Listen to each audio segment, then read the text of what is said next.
In today's video, we're going to be taking a look at the SwitchBot K10 Pro Combo Robot Vacuum Cleaner and some of the things that I like and dislike about it. Check it out.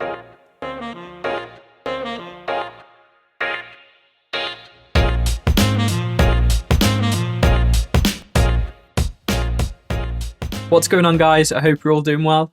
I'm going to kick this video off with a negative point. My first negative point about this robot is its name.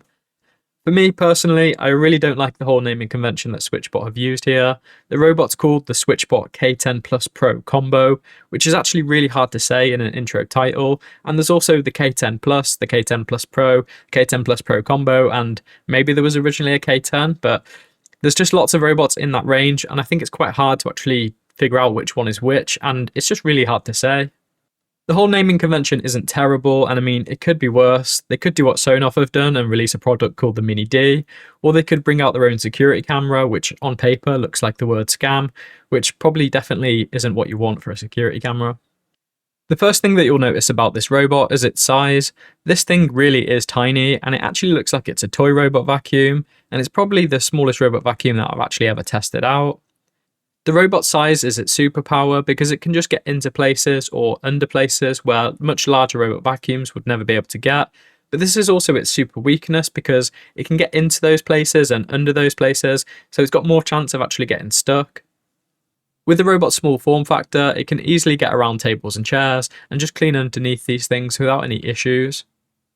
The K10 Pro is the upgraded version of the original K10 Plus, but it features some improvements and enhancements, things like improved sensors, better navigation, higher suction power, and an anti-tangle brush. The version that we're looking at today, though, is the combo version, so it features this same K10 Pro robot, but it also has what SwitchBot are calling the Fusion Base, and the Fusion Base is a much larger dock that also holds a stick vacuum, and one of the really cool things about it is it not only empties the robot, but it also empties the stick vacuum. Honestly though, I think the Fusion Base and the stick vacuum are probably my favourite things about this entire setup. I think if SwitchBot were to just release these two things together as a product, then I'd actually buy it. The Fusion Base itself has a footprint that's barely bigger than an A4 sheet of paper, but yeah, it still handles the self-emptying of the robot and also the stick vacuum. One of the really nice things about the stick vacuum is it actually feels like it's a proper companion for the robot. It doesn't feel like it's an afterthought or just a bolt-on that was added. This whole self-emptying mechanism between the two products also isn't something that we've really seen before. There are a couple of robots out there that do include the stick vacuum or a little vacuum attachment, but they're not integrated as well as what I think SwitchBot have done, and they also feel like more of a bolt-on or an add-on that's just an extra thing that you can have, just to be a selling point, as opposed to something that's actually integrated nicely and feels like a true robot vacuum companion. The stick vacuum itself has got 20,000 PA of suction power, it features a 5-stage filtration system, and it outperforms the suction power of the robot vacuum by about 5 times. It's perfect for just getting into all of those little spots and the little corners that the robot can't reach, like just getting around the back of furniture or getting around pet beds. For navigation, the robot makes use of a combination of LSD.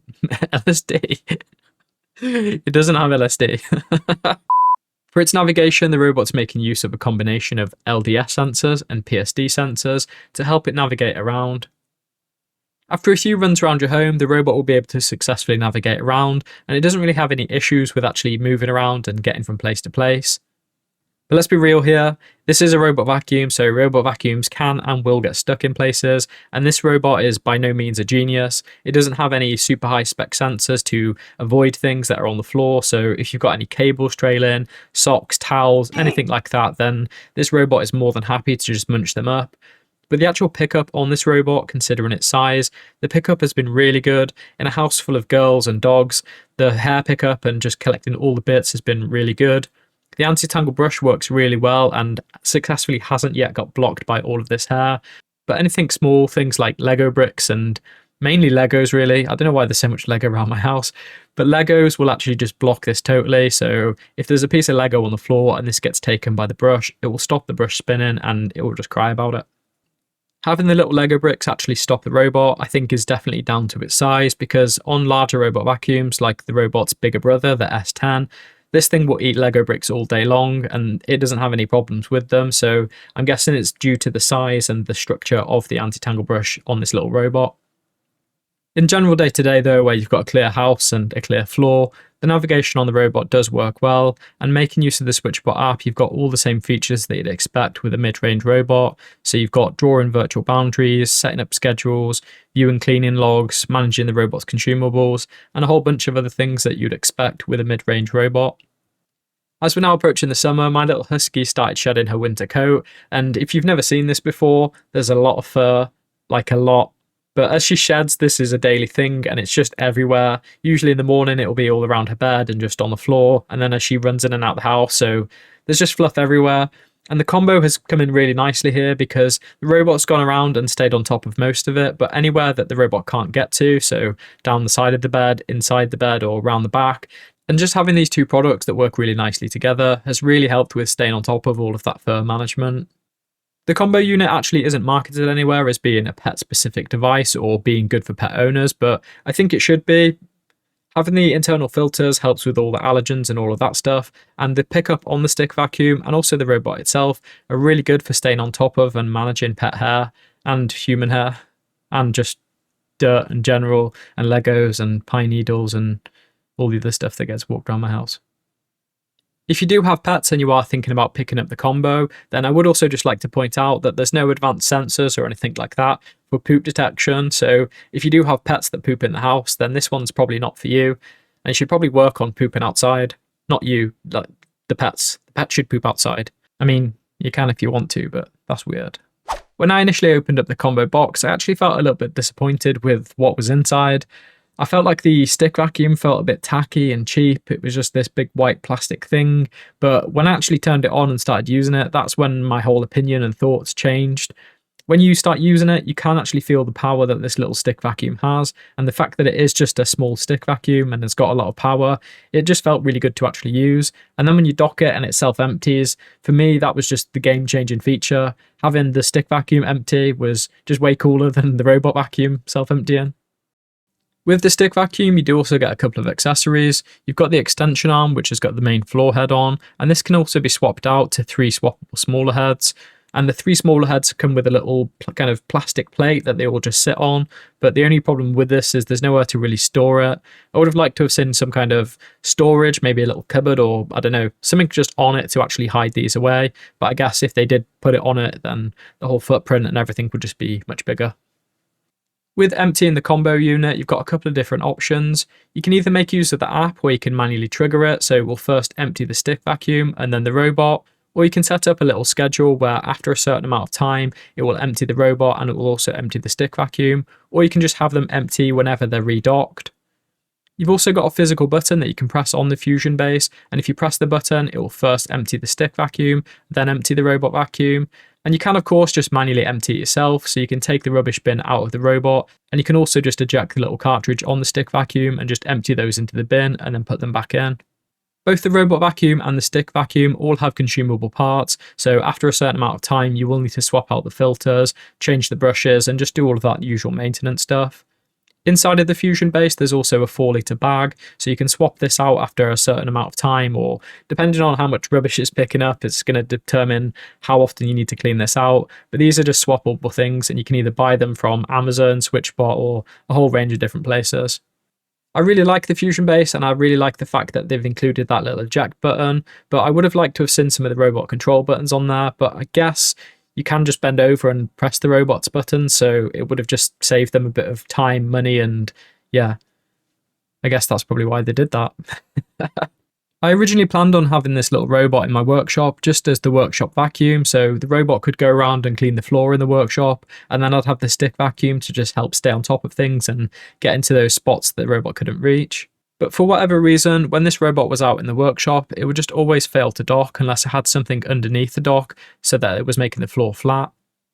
Outside in my workshop, it is just a carpeted floor, so there's some underlay and then carpet on top. But for whatever reason, the robot just really doesn't like this, and it's only outside in the workshop that it does this. Upstairs on the carpeted floor, the robot's happy to just go around, so I'm not really sure what it is. The robot does have a carpet mode, so it's not like it's not designed to work on carpet, so I'm not sure what the issue is with the workshop. Again, it's worked fine upstairs and downstairs going over the rug, but it might be something that you want to be aware of if you've got carpet across all of the bottom of your house. Inside the house, across hardwood floors and stone floors, it's been absolutely fine and I've not had any issues like this. The K10 Plus Pro's got an inbuilt battery with a runtime of 120 minutes, and I think it takes the robot around about an hour to clean all of my downstairs, and after this it's still got plenty of battery, so if I needed it to, it still could go and do another whole clean. I personally only ever run any of my robot vacuums on the maximum power because if they're going out and making noise and cleaning, then they may as well do it to the maximum and just clean up as much as they can. So even after an hour of running on maximum power, it's still got plenty of battery left. If you do have a bigger house, there is also a setting in the app that you can turn on where the robot, if it doesn't manage to do the whole clean and it doesn't have enough battery, it will go back to the dock and charge up, and then once it's got enough charge, it will go back and finish what it didn't complete. So even if you've got a bigger house, it should be able to clean the whole entire house. Another nice feature that I like to see on robot vacuums is the child lock. You can toggle this on in the app, and what that's going to do is it's just going to turn off all the buttons on the robot, so little hands or little paws won't be able to just press the buttons and mess with the robot. In terms of the sound and the noise that the robot makes, if you run it on its lowest power mode, then you're not really going to hear the robot at all, but if like me you just run it on maximum all the time, then you are definitely going to hear it. The biggest noise that the robot's going to make though is definitely when it returns to its dock and that fusion base kicks in. When this kicks in to suck all the rubbish out of the stick vacuum and also the robot, it's like a jet engine going off, so just be wary of that if you're placing it somewhere like next to your bed or somewhere where you're going to hear it a lot. Using the SwitchBot app, you're able to set up and configure all of the robot settings, and this includes multiple map management, creating and cleaning specific areas, creating schedules for the robot to follow, tracking and managing the robot's consumables, and much, much more. For aiding the robot with its cleaning, it makes use of an anti-tangle brush, which we've already touched on, but it's also got a front spinning brush, and there's even a little mopping attachment, which if you've seen any of my other robot vacuum videos, you'll know that this method that SwitchBot are using is the method that I really hate. But basically, you can attach a wet wipe to the bottom of the robot, and it will then just drag this around the floor. And yes, using the wet wipe is better than not using a wet wipe because it still does something, but to me, it just doesn't feel clean just dragging a wet wipe across multiple rooms, and it's not like the robot can get rid of the wipe. The robot doesn't change the wipe, you're still having to just do this. So yeah, I prefer the spinning mops, or even the mops that, actually no, I don't. Any mop that gets dragged around, I don't like. Mops aside then, you can also expose the robot vacuum to a range of different smart home platforms, and this includes Amazon, Google, Apple Home, and even Home Assistant.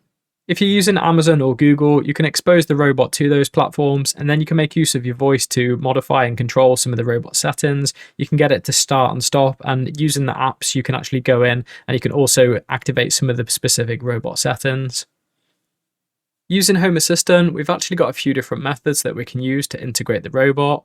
We've got the Bluetooth integration and also the Matter integration, and both of these integrations are really easy to set up. However, they are currently both limited. You may have seen recently that SwitchBot joined the Works with Home Assistant program, and if you haven't and you're not sure about what that is, then check out this video that I did that runs through that whole process and what it means and what SwitchBot can do.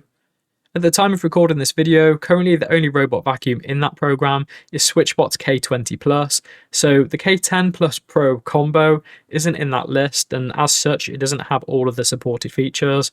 However, I don't actually have the K20 Plus, so I don't know what a fully certified robot vacuum in Home Assistant looks like, and what's exposed and what we can expect. Using the Bluetooth integration, you can view the robot vacuum as a robot vacuum device, and this will give you some of the basic controls such as start and go home.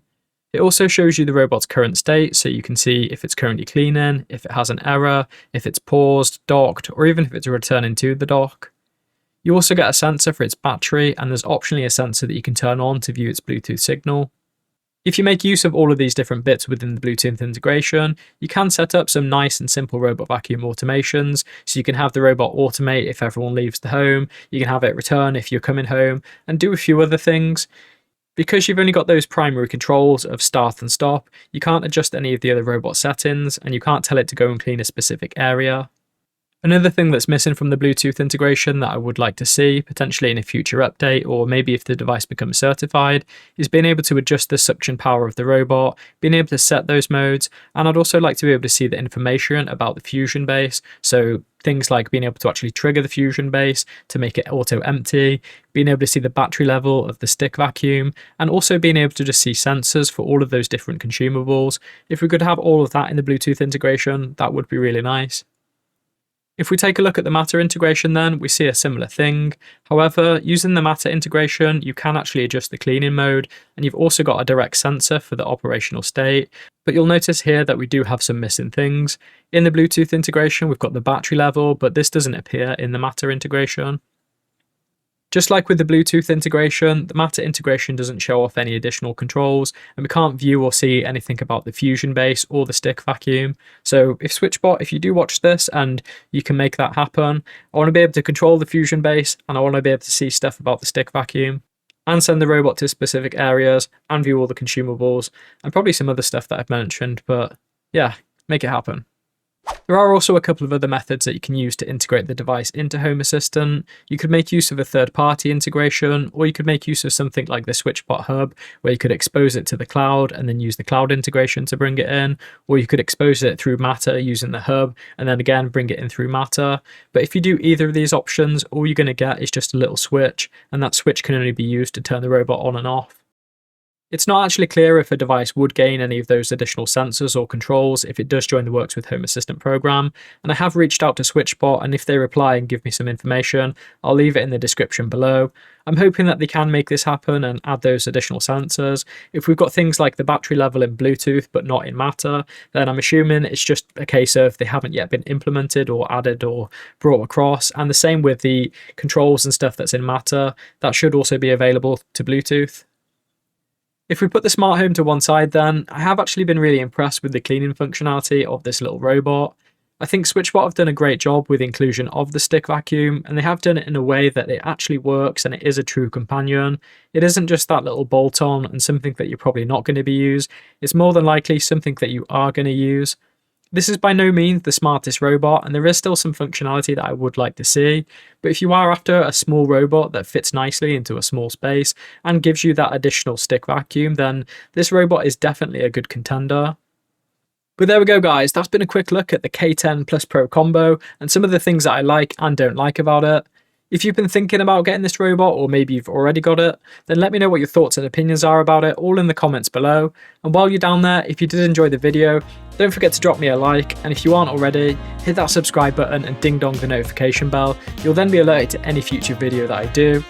As always, a massive thank you to these awesome dudes. These awesome dudes are my Patreons and also my YouTube members, and if you are interested in helping support my channel, which in turn allows me to create content like this, then you'll find links to all the places that you can go to support me, all in the description below.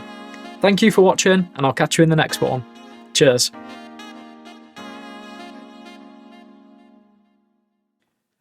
And I'm pretty sure that that's the first time I've ever spoke about LSD and poop in a video.